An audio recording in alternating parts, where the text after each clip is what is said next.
ജയ് ഹിന്ദ്. എല്ലാ സഹോദരങ്ങൾക്കും നമ്മുടെ യൂട്യൂബ് ചാനലിലേക്ക് സ്വാഗതം. അപ്പോൾ ഇന്നത്തെ ദിവസത്തിൻ്റെ പ്രത്യേകതകളും കാര്യങ്ങളൊക്കെ നമുക്ക് എല്ലാവർക്കും അറിയാവുന്നതാണ്. ഇന്ന് സന്തോഷമുണ്ടായിരുന്നു, അതിലേറെ സങ്കടവും പിന്നീടുണ്ടായി.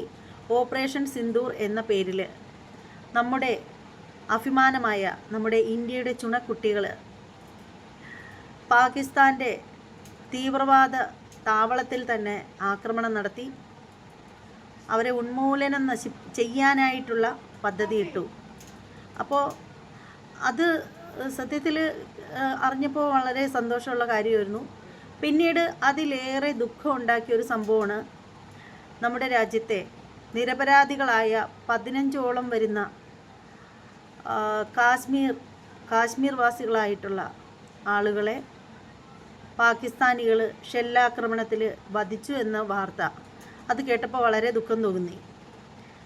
ആ നരാധമന്മാർക്ക് ഒന്നില്ലാതെ എല്ലാത്തിനെയും തച്ച് ചാമ്പലാക്കാനുള്ള ധൈര്യം, അതിനു വേണ്ടിയിട്ടുള്ള ആയുരാരോഗ്യ സൗഖ്യം എല്ലാ പട്ടാളക്കാർക്കും, നമ്മുടെ രാജ്യത്തിന് വേണ്ടി പ്രയത്നിക്കുന്ന എല്ലാവർക്കും സർവേശ്വരൻ നൽകട്ടെ എന്ന് ഈ ഒരു അവസരത്തിൽ പ്രാർത്ഥിക്കുന്നു. എന്തായാലും നമ്മുടെ രാജ്യത്തുള്ള പട്ടാളക്കാർ, നമ്മുടെ രാജ്യത്തിലെ സംവിധാനങ്ങൾ അത്രത്തോളം ശ്രേഷ്ഠമാണ്. ഈ പാകിസ്ഥാനെ പോലുള്ള വൃത്തികെട്ടവന്മാർക്ക് ചിന്തിക്കാവുന്നതിനേക്കാളും അപ്പുറത്തേക്കാണ്. നമ്മൾ ഒരു സാധാരണക്കാരെ പോലും നുള്ളിപ്പോലും നോവിക്കാതെ നമ്മുടെ ഇന്ത്യൻ മിലിറ്ററി ചെയ്തത് അതാണ്. അവിടെയാണ് അതിൻ്റെ ഒരു പ്രസക്തി എന്ന് പറയുന്നത്. ഒരു സാധാരണക്കാർ പോലും മരിച്ചു പോകരുത് എന്നുള്ള രീതിയിൽ തീവ്രവാദികളുടെ താവളങ്ങളാണ് ഇവർ ടാഗ് ചെയ്ത് അവരെയാണ് ഉന്മൂലനം ചെയ്യാനായിട്ട് തുടങ്ങിയത്. അവർ താമസിക്കുന്ന സ്ഥലങ്ങളാണ് ചുട്ടു ചാമ്പലാക്കിയത്. പക്ഷേ ഇവർ കൊടുത്തതോ പേടിത്തൂറികൾ. ഇന്ത്യൻ ആർമിയോട് നേരിട്ട് യുദ്ധം ചെയ്യാനുള്ള ധൈര്യമില്ലാത്തതുകൊണ്ട് സാധാരണക്കാരായിട്ടുള്ള ജനങ്ങളെ വധിച്ചിരിക്കുകയാണ്, വലിയ വീറും വാശിയും ഒക്കെ കാണിച്ചിട്ട്. ശരിക്കും പറഞ്ഞാൽ ഒരുപാട് ചാനലുകളിൽ നമ്മൾ കണ്ടതാണ് ആ ഒരു വാർത്ത. അവർ താമസിച്ചിരുന്ന, അവരത്രയും കാലം ജീവിച്ചിരുന്ന ആ വീടുകൾ ചുട്ട് ചാമ്പലാക്കി. നമ്മൾ കാണുമ്പോൾ അവരുടെ വീട്ടിൽ മേഞ്ഞിരുന്ന ഷീറ്റിൻ്റെയൊക്കെ തുളയുടെ എണ്ണ എത്രയാണെന്ന് നമുക്ക് ചിന്തിക്കാൻ പറ്റില്ല. അമ്മ അതിൽ ഞരിമുര വെടിവെച്ച് കളഞ്ഞു. എന്തല്ലേ, അവർക്ക് പേടിയായിരിക്കാം ഇന്ത്യൻ ആർമിക്ക് നേർക്ക് നേരെ നിന്ന് വെടിവെക്കാൻ. അതുകൊണ്ടായിരിക്കാം സാധാരണക്കാരുടെ നെഞ്ചത്തേക്ക് വെച്ചു കൊടുത്തത്. എന്തു തന്നെയാണെങ്കിലും ഇത്രയും പെട്ടെന്ന് ഈ ദുഷ്ടന്മാരെ എല്ലാവരെയും ഈ ലോകത്തിൽ നിന്ന് തന്നെ ഉന്മൂലനം ചെയ്യാൻ നമ്മുടെ സൈനികരുടെ കരങ്ങൾക്ക് സർവേശ്വരൻ ശക്തി നൽകട്ടെ എന്നാണ് ഈ ഒരു അവസരത്തിൽ എനിക്ക് പറയാനുള്ളത്. നമ്മൾ ഓരോ ഇന്ത്യക്കാരും, നമുക്ക് അഭിപ്രായ വ്യത്യാസങ്ങളുണ്ടാവാം, രാഷ്ട്രീയത്തിലായാലും മതപരമായിട്ടായാലും അത് ഏത് രീതിയിലായാലും നമുക്കൊക്കെ അഭിപ്രായ വ്യത്യാസങ്ങൾ ഉണ്ടാവാം. മനുഷ്യരാണ്, എല്ലാവരും ഒരേ മനസ്സോടുകൂടി ജീവിക്കുന്നവരല്ല. ഇപ്പോൾ ഒരു വീട്ടിലാണെങ്കിൽ പോലും ഒരച്ഛനും അമ്മയ്ക്കും ജനിക്കുന്ന മക്കൾക്ക് പലർക്കും പല സ്വഭാവമാണുള്ളത്. അപ്പോൾ അതുപോലെ തന്നെയാണ് എല്ലാവരുടെ കാര്യവും. പക്ഷേ എന്തൊക്കെ പ്രശ്നങ്ങളുണ്ടെങ്കിലും, എന്തൊക്കെ അഭിപ്രായ വ്യത്യാസങ്ങളുണ്ടെങ്കിലും നമ്മുടെ രാജ്യത്തിൻ്റെ കാര്യത്തിൽ വരുമ്പോൾ നമ്മളെല്ലാവരും ഒറ്റക്കെട്ടായിരിക്കണം. ഇവിടെ ഹിന്ദു എന്നോ ക്രിസ്ത്യൻ എന്നോ മുസ്ലിം എന്നോ ഉള്ള ഒരു ഭേദം, ഒരു വർഗീയത ആരുടെ മനസ്സിലും ഉണ്ടാവാൻ പാടില്ല. നമ്മളെല്ലാവരും ഒറ്റക്കെട്ടായിട്ട് നിൽക്കണം. ഇന്ത്യ എന്ന് പറയുന്ന മഹാരാജ്യത്തെ നമ്മൾ ശത്രുക്കളായിരിക്കുന്ന പാകിസ്ഥാനികൾക്ക് ഒരിക്കലും വിട്ടുകൊടുക്കാൻ പാടില്ല. അതിനു വേണ്ടിയിട്ട് നമ്മൾ ഇന്നു മുതൽ നമ്മൾ അവർക്ക് കൂടി വേണ്ടിയിട്ടാവണം പ്രാർത്ഥിക്കേണ്ടത്. നമ്മൾ ഇത്രയും നാൾ നമ്മൾ ജനിച്ചു ജീവിച്ചു, ഇത്രയും കാലം ജീവിച്ചു, ഇത്രയും നാൾ നമ്മൾ നമ്മുടെ കുടുംബത്തിന് വേണ്ടിയിട്ടാണ് പ്രാർത്ഥിച്ചിട്ടുള്ളത്, നമ്മുടെ ബന്ധുക്കൾക്ക് വേണ്ടിയിട്ടാണ് പ്രാർത്ഥിച്ചിട്ടുള്ളത്, നമ്മുടെ സാമ്പത്തികത്തിന് വേണ്ടിയിട്ടും ആരോഗ്യ സൗഖ്യത്തിന് വേണ്ടിയിട്ടാണ് നമ്മൾ പ്രാർത്ഥിച്ചിട്ടുള്ളത്. എന്നാൽ ഇനി മുതലുള്ള ഓരോ വ്യക്തികളുടെയും പ്രാർത്ഥനയിൽ കൃത്യമായിട്ടും നമ്മുടെ എല്ലാ പട്ടാളക്കാരും നമുക്ക് വേണ്ടി നമ്മൾ ഇന്ന് സുരക്ഷിതരായിട്ട് നമ്മുടെ വീടുകളിൽ വാതിലും ജനലും ഒക്കെ പൂട്ടി സുഖമായിട്ട് കിടന്നുറങ്ങുന്നുണ്ടെങ്കിൽ അതിൻ്റെ ഏറ്റവും നല്ല പങ്ക് വഹിക്കുന്നത് ശരിക്കും പറഞ്ഞാൽ ഈ പട്ടാളക്കാർക്കാണ്, നമ്മുടെ ഇന്ത്യൻ ആർമിക്കാണ്.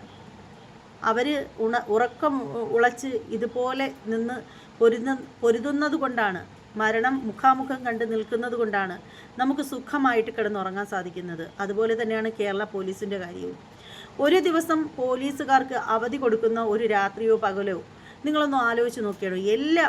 അതായത് കേരളത്തിലായാലും ഇന്ത്യക്ക് എവിടെയാണെങ്കിലും, ഇപ്പോൾ തൽക്കാലം നമുക്ക് കേരളത്തെ മാത്രം പറയാം, കേരളത്തിലുള്ള എല്ലാ പോലീസ് സ്റ്റേഷനുകളിലും ഒരു ദിവസം അവധി. ആ ഒരു ദിവസം ഒരു പോലീസുകാരും ഡ്യൂട്ടിക്ക് കയറണ്ട എന്നാണെങ്കിൽ നിങ്ങളൊന്ന് ഓർത്ത് നോക്കൂ. ആ ഒരു ദിവസത്തെക്കുറിച്ചിട്ട് നമുക്ക് സ്വപ്നം കാണാനെങ്കിലും പറ്റുമോ? ഒരിക്കലും പറ്റില്ല. അങ്ങനെ ഒരു ദിവസം ഉണ്ടായിക്കഴിഞ്ഞാൽ ആ ഒരു ദിവസം ഈ ലോകത്ത് എന്തൊക്കെ നടക്കാൻ പറ്റുമോ അത് അത്രയും നടക്കും. കൊള്ളയായാലും കൊലയായാലും ബലാത്സംഗമായാലും തട്ടിക്കൊണ്ടുപോക്കായാലും എന്തും നടക്കാം. അപ്പോൾ ശരിക്കും നമ്മളൊക്കെ സുഖമായിട്ട് കിടന്നുറങ്ങുന്നെങ്കിൽ അതിൽ ഏറ്റവും വലിയ പങ്ക് വഹിക്കുന്നത് നമ്മുടെ ഇന്ത്യൻ ആർമിയും കേരള പോലീസും തന്നെയാണ്. പിന്നെ പലർക്കും രാഷ്ട്രീയപരമായിട്ടും ഏത് തരത്തിലും അഭിപ്രായ വ്യത്യാസങ്ങളും വെറുപ്പുകളൊക്കെ ഉണ്ടായിരിക്കാം നമ്മുടെ പ്രധാനമന്ത്രിയോട്. പക്ഷേ ഈ ഒരു അവസരത്തിൽ നമ്മൾ അദ്ദേഹത്തെ ചേർത്ത് പിടിച്ചേ മതിയാവൂ.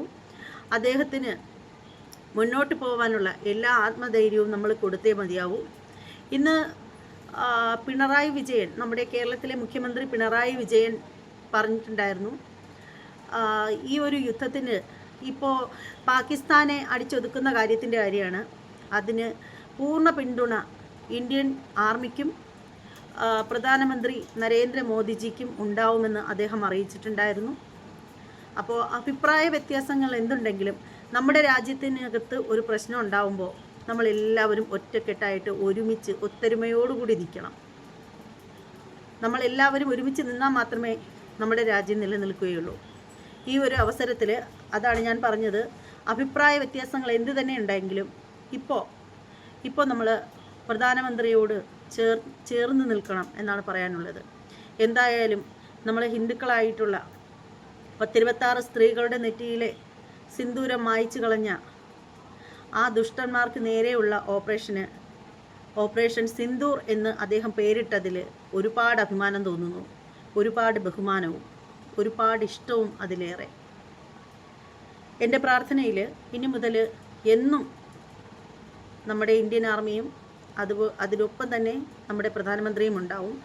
ഇതിപ്പോൾ ഞാൻ പറയുമ്പോൾ ഇവിടെ ആളുകൾ വന്ന് സംഖ്യയാക്കും എന്നെ. ഇതാണ്, രാജ്യത്തിനകത്തൊരു പ്രശ്നം വന്നാലും ആളുകൾക്ക് പ്രശ്നമൊന്നുമില്ല. ആളുകൾക്ക് ആരെങ്കിലും എന്തെങ്കിലും പറഞ്ഞു കഴിഞ്ഞാൽ, അവർക്ക് ഇഷ്ടമില്ലാത്ത ആളുകളെ സപ്പോർട്ട് ചെയ്ത് കഴിഞ്ഞാൽ പിന്നെ ആ ഓപ്പോസിറ്റിൽ നിന്ന് പറയുന്ന ആൾ ഉടനെ സംഖ്യയാവും, ചാണകമാവും, അങ്ങനെയൊക്കെയുള്ളതാണ്. ഇനി എന്നെ ചാണകമാക്കിയാലും കോണകമാക്കിയാലും എന്താക്കിയാലും എനിക്ക് വിഷയമൊന്നുമില്ല. ഞാൻ എപ്പോഴും ഇങ്ങനെ തന്നെയാണ്. എനിക്ക് എൻ്റെ നിലപാടുകളിൽ മാത്രം ഉറച്ചു നിൽക്കുന്ന ഒരു വ്യക്തിയാണ് ഞാൻ. എനിക്ക് എൻ്റേതായിട്ടുള്ള നിലപാടുകളുണ്ട്. ഞാൻ എൻ്റെ നിലപാടുകളിൽ നിന്ന് കടുകിട അങ്ങോട്ടോ ഇങ്ങോട്ടോ വ്യതിചലിക്കുന്ന ഒരാളല്ല. എന്നെ സ്നേഹിക്കുന്നവരും എന്നെ സപ്പോർട്ട് ചെയ്യുന്നവരും മാത്രം മുന്നോട്ട് വന്നാൽ മതിയാവും. ഓക്കെ, ഇതിപ്പോൾ നമ്മുടെ രാജ്യത്തിൻ്റെ പ്രശ്നമാണ്. ഇവിടെ മറ്റുള്ളവരെ പരിഹസിക്കാനും തെറി വിളിക്കാനും ഒന്നും നിന്നിട്ട് ഒരു കാര്യവുമില്ല. നമുക്ക് നമ്മുടെ രാജ്യത്തിന് വേണ്ടി എല്ലാവർക്കും ഒറ്റക്കെട്ടായിട്ട് ഒരുമിച്ച് മുന്നേറാം. ജയ് ഹിന്ദ്.